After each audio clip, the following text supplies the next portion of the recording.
అందరికీ నమస్కారం. ఈ సినిమా తీయాలనుకోలేదు. ఏదో సినిమా తీద్దామని ఒక కథ అనుకుని జగపతి బాబు గారి దగ్గరికి వెళ్ళాం. వెళ్తే అది ఓకే అన్నారు. అన్నీ అయిపోయినాక ఎందుకో కొన్ని పరిస్థితుల్లో అది వదిలేసాం. వేరే సినిమా అంటే ఆయనే ఒక కథ చెప్పాడు. ఆల్రెడీ ఎప్పుడు అనుకున్నారంటే చెప్పాను. అక్కడి నుంచి అది వదలా తగులుకుంది మాకు. ఆ తగులుకొని జగపతి బాబు తగులుకున్నాను నిజంగా చెప్పాలంటే. అంటే నేను ఒక హీరో ఇలా పని చేయగలడు. ఎందుకంటే నాకు తెలిసే ఈ సినిమాకి దగ్గర ఆయన పని చేసిన రోజులు పక్కన పెట్టండి, షూటింగ్ చేసిన రోజులు కాకుండా మినిమం ఒక 60 to 70 days ఆయన ఈ స్క్రిప్ట్ అని కానీ అది అని కానీ ఎడిటింగ్ అని కానీ. అంటే నాకు ఈ 50 ఏళ్ల సర్వీస్లో నాకు ఒక హీరో దేంట్లో ఇంటర్ఫియర్ చాలా చిరాకు. వీలైతే అమ్మాయిలు బూతులు తిడతాను, అటువంటి వాడిని నేను. కానీ the way he was involved in everything అసలు నాకే వచ్చింది, ఏంటి అసలు ఇంత బాగా చేయగలరా ఎవరన్నా.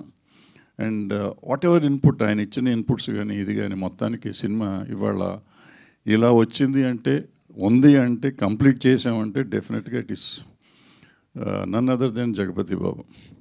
ఇకపోతే ఈ క్వాలిటీకి వచ్చేటప్పటికి ఆ దుర్మార్గుడు చోట ఉన్నాడు కదా, అతను అసలు ఏం చేశాడో తెలియదు. అది ఏం చేస్తున్నాడో తెలియదు. అక్కడ చూస్తున్నాడు, షూటింగ్ ఉన్నాను కానీ నేను ఏదో తీస్తున్నాడు ఏదో చేస్తున్నాడు అనుకున్నాను. అవుట్పుట్ ఇక్కడికి వచ్చినాక ఎడిటింగ్లో చూస్తే అసలు నాకు మర్చిపోయింది. 50 ఏళ్ల సర్వీస్లో అంటే నేను చేసిన సినిమాల్లో బయట సినిమాల్లో కూడా డెఫినెట్గా అద్భుతమైన క్వాలిటీ ఇచ్చాడు. ఇక టోటల్గా వచ్చేటప్పటికి మా కోటగిరి వెంకటేశ్వర గారు లాస్ట్ 1.5 monthగా జగపతి బాబు గారు కానీ మా ఎడిటర్ కోటగిరి వెంకటేశ్వర కానీ చోటా గారు కానీ వీళ్ళు నిద్రపోవాలా, నన్ను నిద్రపోనేవాళ్ళ వాళ్ళు చేస్తూనే ఉన్నారు. నాకు తెలిసి సినిమా చరిత్రలో ఒక కెమెరామ్యాను, ఒక హీరో, ఒక ఎడిటర్ ఇన్వాల్వ్ అయ్యి చేసిన సినిమా ఇదే అయ్యి ఉంటుందేమో నాకు తెలిసినంతవరకు. ఎవరో ఇంత దూరిపోయే సినిమాలో మాకెందుకు మా డబ్బులు మా మొక్కను కొడుతున్నారు, మేము చేసి వెళ్ళిపోతే చాలు అనుకునే రోజుల్లో వాళ్ళు మొత్తం చేసి ఇవాళ వాట్ ఎవర్ అవుట్పుట్ ఉందంటే, ఇవాళ మీరు టీజర్ చూశారు. టీజర్ చూస్తే ఇప్పుడే చాలామంది మిత్రులు అనే బాగుంది అంటున్నారు. ఆ మాత్రం ఈ స్టేజ్కి తీసుకురాగలిగామంటే కేవలం ఈ జగపతి బాబు గారు, చోటా గారు, కోటగిరి వెంకటేశ్వర గారు వాళ్ళే. ప్లస్ అఫ్కోర్స్ మొత్తం టీం అంతా చాలా పనిచేసింది అందరూ అనుకోండి. ఇందాక మా సార్ చెప్పినట్టు మా సత్యగాడు వాడు, ఇక ఈ లయ, హృతిక ఈ చిన్నపిల్ల ఏమి చేస్తుంది అనుకున్నాను. నాకు ఈ 2 నెలల నుంచి కళ్ళలో కూడా ఆమె వస్తాను. భయపెట్టేసింది సినిమాలో, ఒక వణుకు తెప్పించేస్తుంది. ఈ పిల్ల అమాయకంగా చిరునవ్వుతో ఉండే పిల్ల ఈ భయం ఎట్ట పెడుతుందో అర్థం కాలేదు. నేను మన ఫోన్ చేసి ఎందుకమ్మా నువ్వు ఇట్ట భయపెడుతున్నావు జనాన్ని.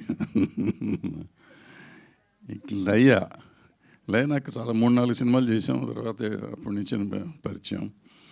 ఈ సినిమాలో చేసింది ఆమె బ్రహ్మాండమైన ఆర్టిస్టు. ఆమె చేయలేదు ఇంతకుముందు వేసి క్యారెక్టర్ అనుకోలేదు. బట్ ద వే ఈ సినిమాలో ఆమెను పోర్ట్రే చేసింది చాలా డిఫరెంట్గా ఉంటుంది. అండ్ నేను నమ్ముతున్నా you will like it. Jagapathi Babu కానీ, లయ గారు కానీ, హృతిక గారు కానీ వీళ్ళని జనం కూడా మెచ్చుకుంటారని. ఇక అక్కడి నుంచి చూస్తున్నాడు కార్తీక్ నన్ను గురించి చెప్పట్లేదు ఏంటి, నేనే కదా మ్యూజిక్ చేశాను, నేను పనికిరానా అనుకుంటున్నాడు. అతన్ని నేను టార్చర్ పెట్టాను, నిజంగా చాలా టార్చర్ పెట్టాను. ఇప్పటికీ తిడతానంటే ఇంకా నాకు కావాల్సినట్టు అవ్వలేదయ్యా నువ్వు అంటాను. బట్ పాపం అతను చాలా మ్యాక్సిమం చేశాడు. అతన్ని ఇందాక మన చోటా చెప్పినట్టు మనం పిండి ఇవ్వలేదు, రొట్టె ఇవ్వలేదు. రొట్టి మాత్రం బ్రహ్మాండంగా కావాలని అడుగుతున్నాం. పిండి రొట్టె లేకుండా ఎట్ట చేస్తాను సార్ అంటాడు. నువ్వు చెయ్యిపోతే నువ్వెందుకు అయ్యా సంగీతానికి అని చెప్పి ఆయన తిట్టి మొత్తానికి ఏదో నా చేతనైనంత వరకు నేను లాగాను. బట్ అతని చేతనైంది ఇచ్చాడు. ఇంకా చూడాలి అది మిగిలింది. ఇక వంశీ డైరెక్టర్ ఆకెళ్ళ వి కృష్ణ గారు, ఆయన పరిధికి ఆయన చేశాడు. సినిమా బాగా వచ్చింది. సో ఈ సినిమా మీరందరూ చూసి మమ్మల్ని ఆశీర్వదించాలి. 50 ఏళ్ళ నుంచి నేను ఇండస్ట్రీలో ఉన్నానంటే కేవలం మీడియా కానీ, ప్రజలు కానీ, పబ్లిక్ కానీ ఆశీర్వదిస్తేనే ఉన్నాను. ఎంతోమంది వచ్చారు, ఎంతోమంది పోయారు మా మధ్య ఈ మధ్యకాలంలో. అప్పుడు నా 50 ఏళ్ల చరిత్రలో. బట్ నేను అప్పటి నుంచి ఇప్పటికీ ఉన్నాను, అప్పటి నుంచి ఆదరిస్తున్నారు. మళ్ళీ నన్ను ఆదరించి ఆశీర్వదిస్తారని ఆశిస్తూ సెలవు తీసుకున్నాను. Thank you.